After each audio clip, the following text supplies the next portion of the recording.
আপনার বডি তো ভালোই আছে, আর আপনি ইন্টারভিউটা ভালোই দিয়েছেন। আপনি ক পেয়েছেন তা বলুন।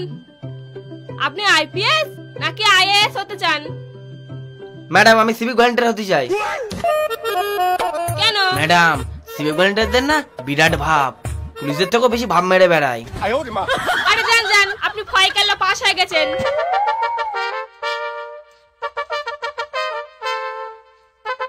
রতন সর্দার, রতন সর্দার, রতন সর্দার। হ্যাঁ ম্যাম আসছি আসছি আসছি।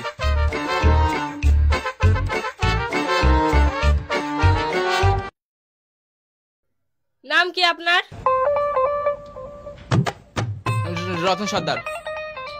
বাবার নাম? অমর সর্দার। মার নাম? আপনি মার নামও জানেন না? বিনা সর্দার। দেখি ফাইলটা।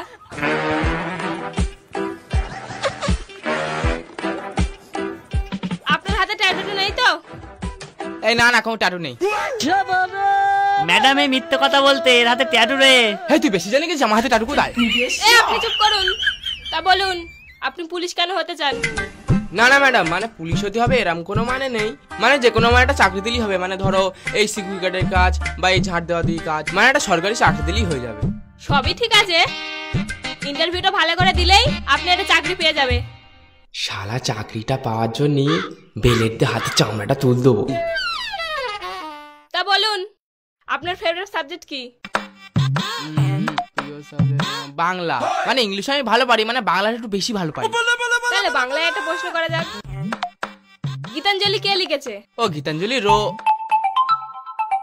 হ্যাঁ স্যার। কোথায় আছেন? এক্ষুনি আসুন। ঠিক আছে 10 মিনিটে যাচ্ছি। 10 মিনিট নয়, এক্ষুনি আসো। ও এক্ষুনি যেতে হবে? ঠিক আছে গাড়ি দ্বারা বের করুক। আরে মারা গেছে একজন। মরে গেছে? মরে গেছে তাহলে আর গিয়ে কি করব? আরে লাশটা তো নিয়ে যেতে হবে। লাশ নিয়ে যেতে হবে? ঠিক আছে হাবুলদারকে পাঠিয়ে দিচ্ছি। হাবিলদার নয়, আপনাকেই আসতে হবে। আমারই যেতে হবে? কিন্তু স্যার আমার তো ভূতি বিরাট ভয় লাগে। আপনার চাকরিটা আমি খাচ্ছি। এই না না না স্যার, চাকরি খেতে না, আমি এক্ষুন যাচ্ছি এক্ষুন যাচ্ছি।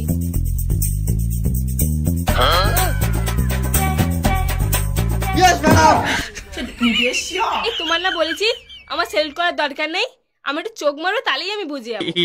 না, অফিসের মধ্যে কোনো স্বামী স্ত্রী নেই। আপনি যেমন বাড়ি আমার ম্যাডাম, ওখানে যেমন আপনার আমি স্যালুট করি, এখানে আমি বেশি করে স্যালুট করবো। জয় হিন্দ। আচ্ছা ঠিক আছে বাদ দাও। ওই যে ছেলেটা ওখানে বসে রয়েছে, ওরে আমি একটা প্রশ্ন করেছি, গীতাঞ্জলি কে লিখেছে?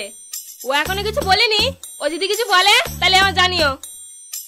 Okay madam.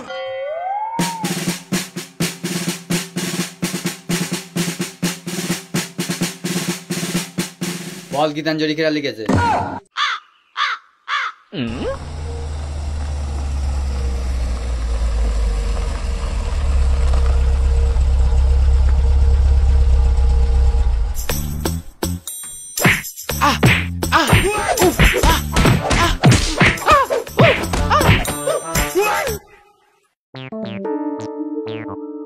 এইটা তুমি কি করছো? ম্যাডাম এই শালার মাল বিরাট হারামি মাল, কিন্তু তখন তো জিজ্ঞেস করতে গীতাঞ্জলি কে লিখেছে, সত্যি কথা করে বল। কোনো মতে নাম বলে না, রবীন্দ্রনাথ ঠাকুর না কি একটা কার নাম করতেছে, তাও মারলে আমি হুমকি দিচ্ছি সত্যি কথা বলবি না গলায় পাদে এক হাত জিপ টেনে বার করে নেবো। কোনো মতে মুখ করে না, গেছে মটকা গরমে দিছি একদম 60 ডিগ্রি বাড়ি। হ্যাঁ তাও শালা মুখ খুলিনি, শালা লাস্টে মারলে ভয় দেখিয়েছি, ওরা মিথ্যে কেসে ফাঁসিয়ে দেবো, সারা জীবন জেল থেকে আর বার হতে পারবি না। তারপরে মাল মুখ খুলেছে, বলে নাকি ও লিখেছে আর ওর সাথে ওর ভাই জড়িয়ে রয়েছে শক্তি সর্দার, কিন্তু শক্তি সর্দারকে আমি এখন জানতে পারিনি, আমি এখন জিজ্ঞেস করে নিচ্ছি। এই শালা বল শক্তি সর্দার কোথায় লুকিয়ে রয়েছে, বলবি?